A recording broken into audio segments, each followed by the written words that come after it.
पकड़ लो इन दुष्ट औरतों को और फांसी पर लटका दो। ये दुराचारिणी तो मानवता के नाम पर कलंक है। राजा की ये बात सुन रानी राजलक्ष्मी कहती है, महाराज, आज मेरे लिए मेरी जिंदगी का सबसे बड़ा दिन है। आज इतने बड़े खुशी के मौके पर मैं किसी के लिए इतना काला दिन नहीं लाना चाहती। मेरा आपसे अनुरोध है, आप इन सबको क्षमा कर दीजिए। राजा बोला, रानी, आपका हृदय बहुत विशाल है, पर इनके गुनाह को देखते हुए इन्हें क्षमादान तो नहीं दिया जा सकता, किंतु आपके अनुरोध पर मैं इन दुराचारिणियों को आजीवन कारावास की सजा देता हूँ। दुष्ट रानियों को सजा मिल जाती है। राजा जयसिंह अपनी पत्नी रानी राजलक्ष्मी और अपने बच्चों के साथ सुखमय और शांतिपूर्ण जीवन व्यतीत करते हैं।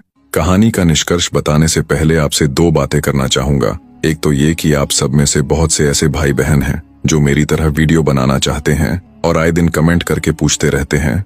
उन सब के लिए मैंने एक कंप्लीट ट्यूटोरियल वीडियो एक छोटे से प्राइस के साथ बना दी है। आप सबको उसके लिए मेरा चैनल ज्वाइन करना पड़ेगा। कुछ समझ ना आए तो आप पूछ सकते हैं, आपकी पूरी हेल्प की जाएगी। दूसरी ये कि कहानी कैसी लगी ये सब कमेंट करके जरूर बताएं। आपके कमेंट्स पढ़कर बहुत अच्छा लगता है। और ये भी बताइए कि नेक्स्ट स्टोरी किसकी देखना चाहेंगे। अब आते इस कहानी के निष्कर्ष पर। यह कहानी एक माँ की ममता, एक पिता के पश्चाताप और ईश्वर की लीला का ऐसा संगम है जो मानवता के सबसे गहरे भावों को छूती है। रानी राजलक्ष्मी की ममता इस बात का प्रमाण है कि एक माँ के हृदय से निकली पुकार सृष्टि के हर कण को झकझोर देती है। वर्षों तक अपने बच्चों से दूर रहकर भी उन्होंने विश्वास नहीं खोया और अंततः उनकी श्रद्धा और प्रेम ने देवताओं को भी झुकने पर मजबूर कर दिया। राजा जयसिंह का पश्चाताप, उनके अंदर का टूटता हुआ अहंकार, ये बताता है कि सत्य की राह में झुका हुआ सिर ही सबसे ऊंचा होता है।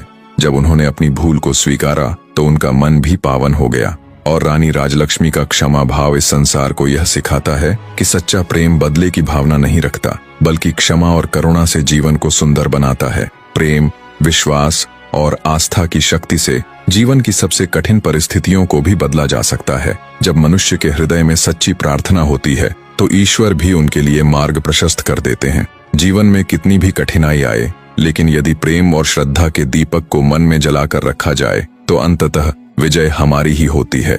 यह कहानी केवल एक कथा नहीं, बल्कि एक अमर संदेश है कि विश्वास, प्रेम और करुणा से ही जीवन का वास्तविक अर्थ पूरा होता है। अंत तक बने रहने के लिए आपका धन्यवाद।